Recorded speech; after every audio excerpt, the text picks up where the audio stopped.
Everywhere in Britain, we're told the same thing, that change is necessary, that growth is unavoidable, and that communities will be consulted.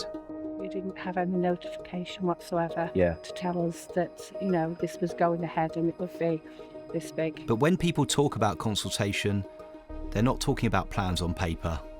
They're talking about being engaged, about being listened to, about understanding what's actually being built. Absolutely haven't got a clue what a B8 category building is. That is one.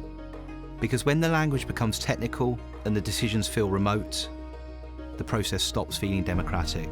So we really felt duped by all this. Across the country, people describe the same experience.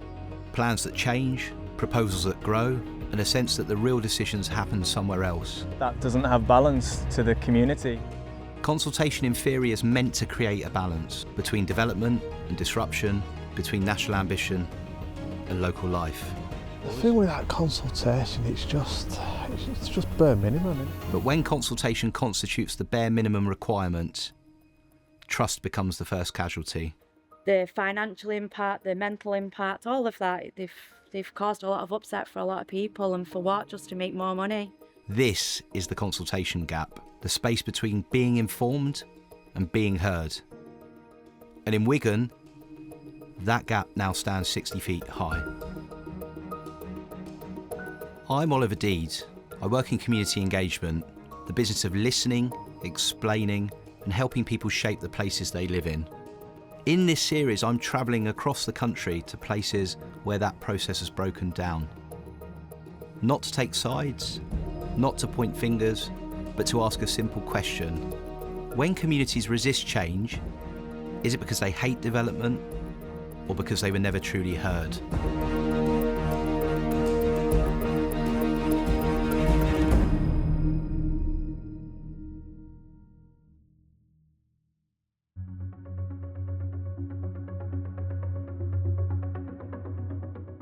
On the edge of Greater Manchester, a row of homes faces a new horizon.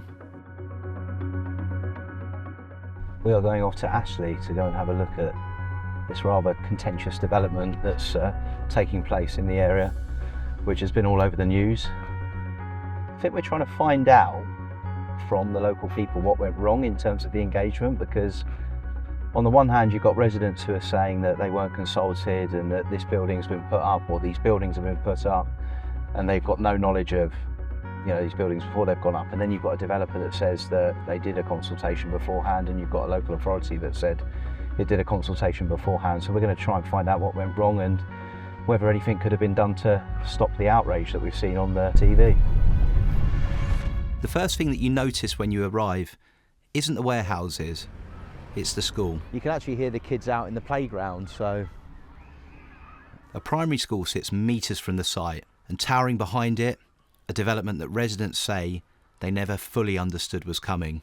These buildings that are encroaching on everybody just looks awful now, whereas before you could see the sky and everything, and the children in school, in their back playground, all they've got is a building looking at them, and that didn't need to be as high as that.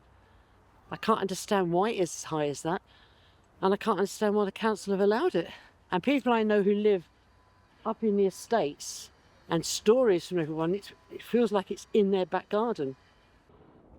For months, residents have been trying to make sense of what happened. How a proposal they once supported turned into something they barely recognised. Hello again, I've come with a trusty cameraman this time. One of them is Heather. She lives right next to the development. Like many, she didn't start out opposing it. What changed wasn't just the view, it was the feeling of being left out of the conversation. One day I was working in the kitchen and I was aware that there were diggers out the back. Yeah. Filmed them, sent them to my mum. I wonder what's going on at the back. And then before we knew it, Yeah. there was huge trucks right up against the fence every day. Yeah. Orange dust everywhere, like all over. Some who've not been able to open the window. So apparently they sent letters to say that they'd submitted plans. Apparently there were some notices on lampposts, but I believe that the site scales like 2 miles. A letter just to kind of make us aware that plans were being changed.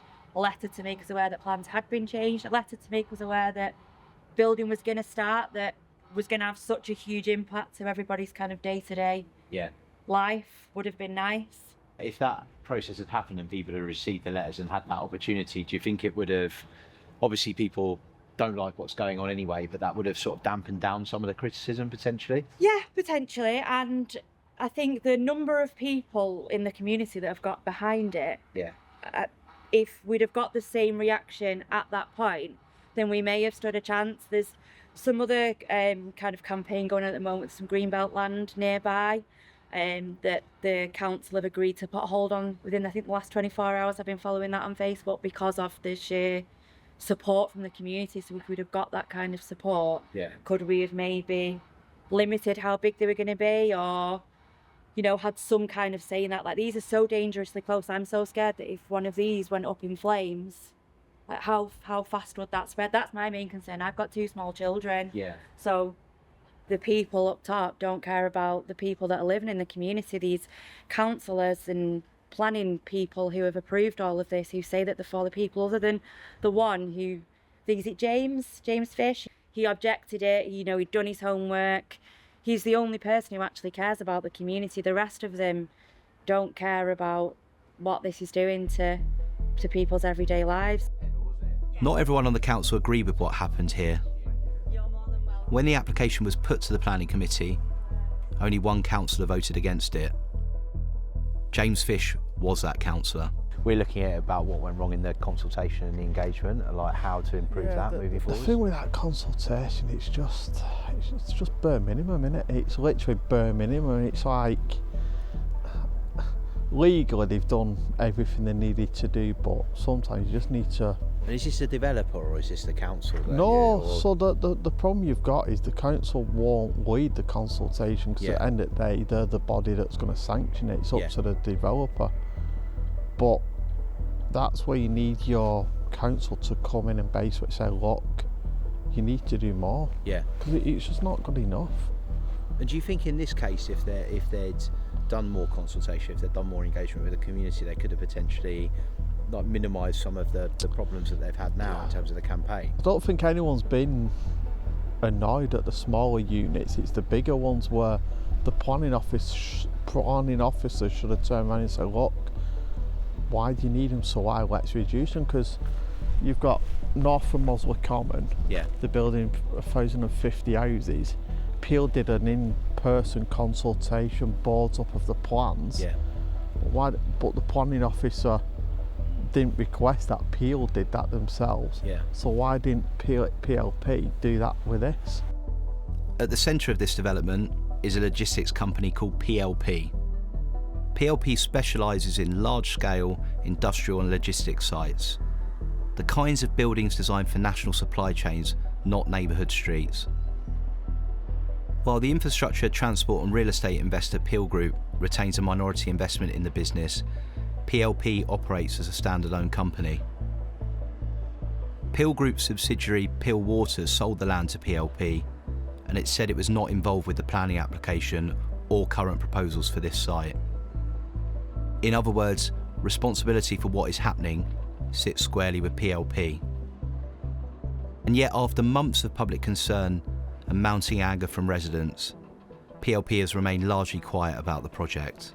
How has it left you feeling about the planning system and the way that this all operates? The whole planning system needs changing. It's like, there needs to be, especially with major developments like this, everything should be a full site visit by the committee. There needs to be a better consultation.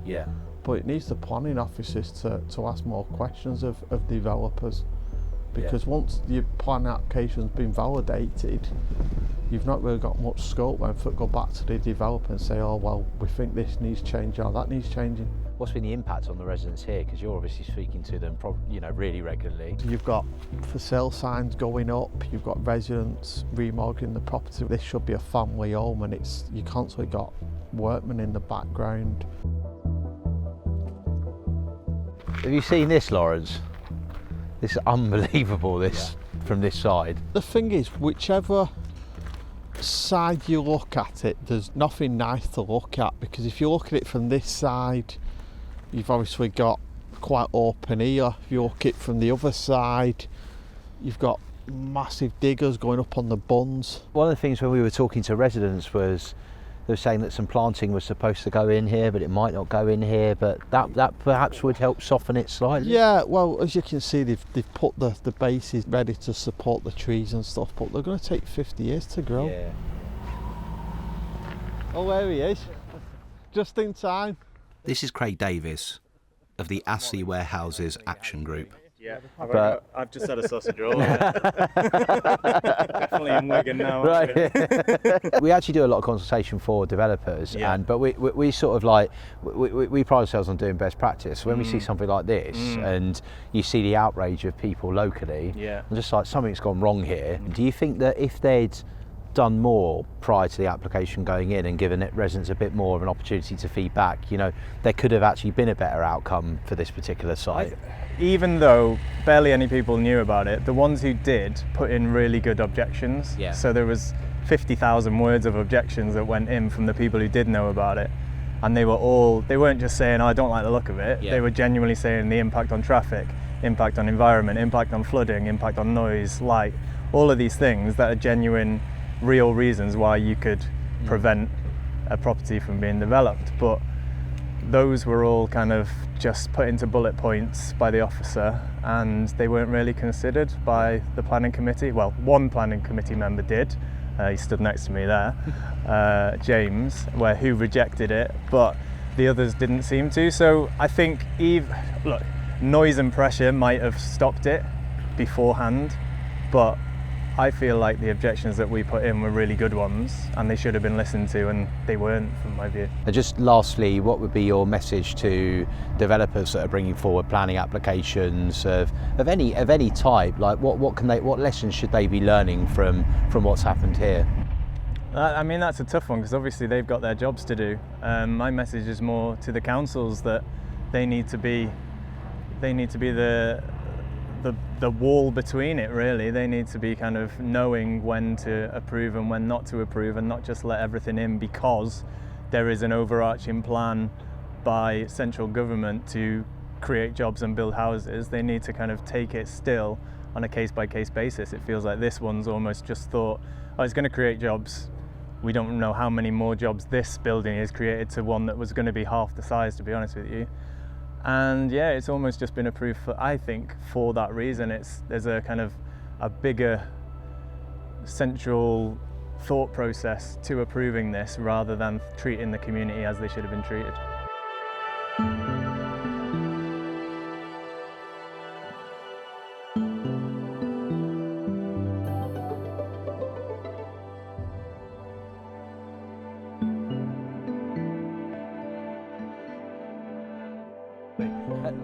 Shoes off, shoes on. What are we saying? Okay. Are you Steve by any chance? Hi Steve, I'm Ollie. Nice to meet you. How's your day been? All right? Oh bloody hell, yeah. Oh dear. Yeah. It's quite a. All day is one way for it. So when did you first realise what was going on here? Well, we've lived here best part of 49 years. We moved here when they first built, and it was farmers' fields. I knew the farmer. The early plans for it was completely different to what it is now. Completely different, acceptably different. And they were low level, they were nicely designed, bring jobs to the area, fine, all that type of thing, you know, and there was no issues. What basically happened was the planning permission that was granted initially, they allowed to lapse. It was all sharp practice on behalf of these people. There's no two ways about that. They know their game, they know the way to achieve what the goals are. The problem is with developers, as anybody with a brain knows, developers will build whatever they can, wherever they can. That's fine. That's what their line of work and business is.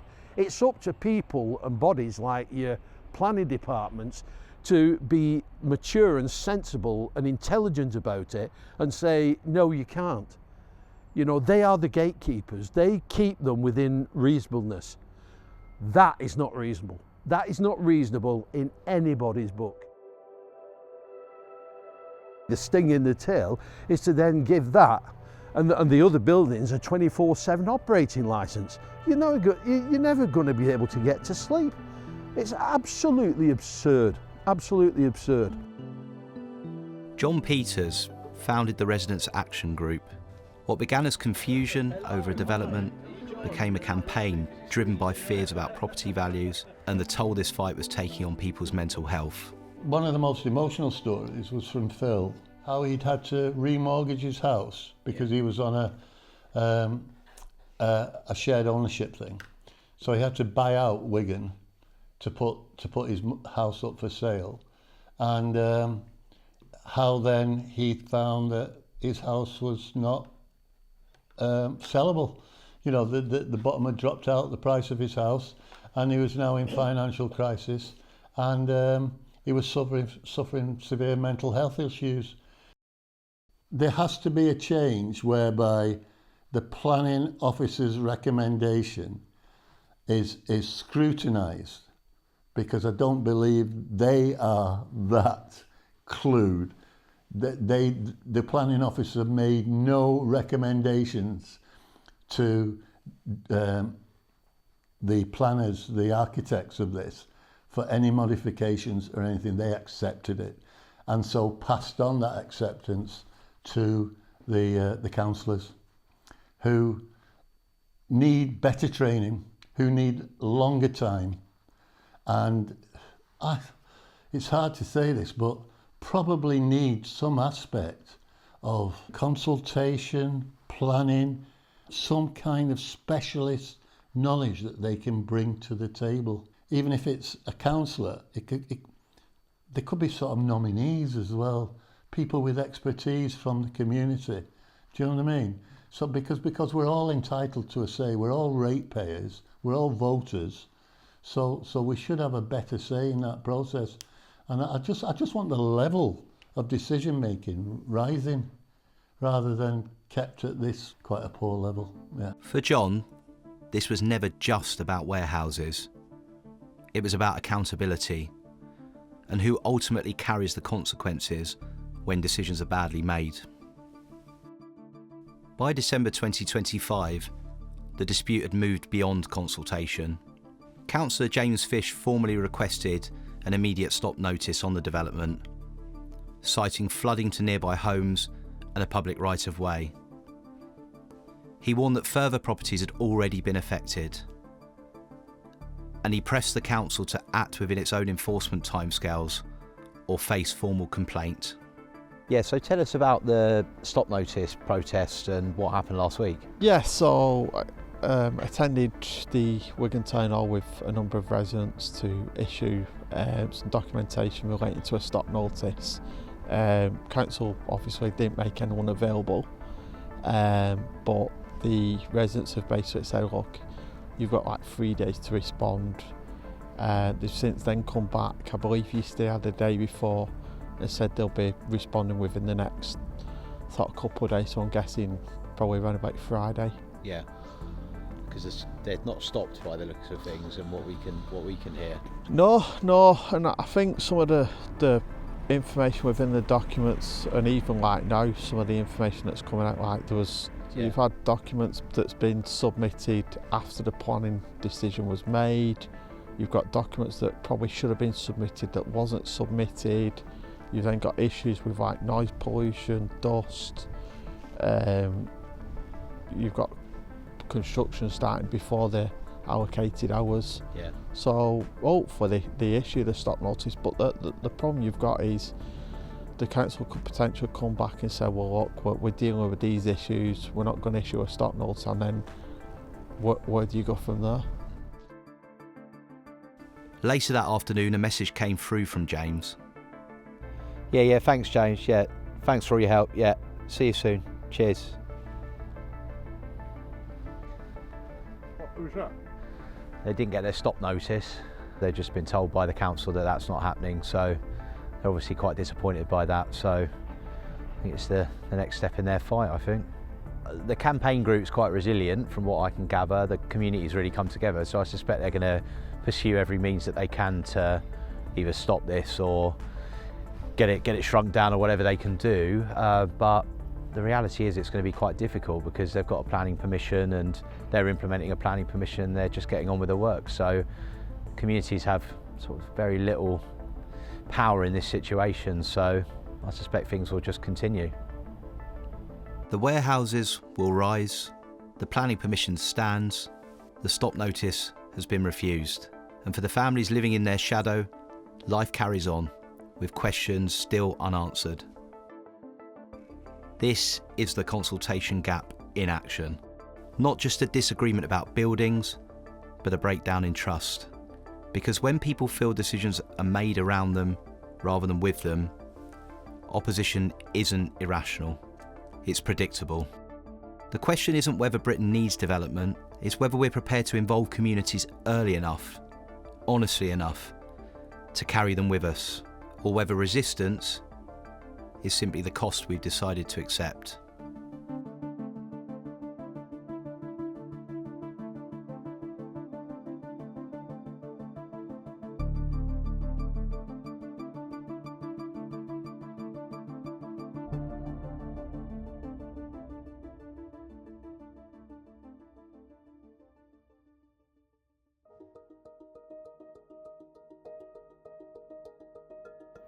Across the UK, a programme of small infrastructure projects has divided opinion like almost nothing else.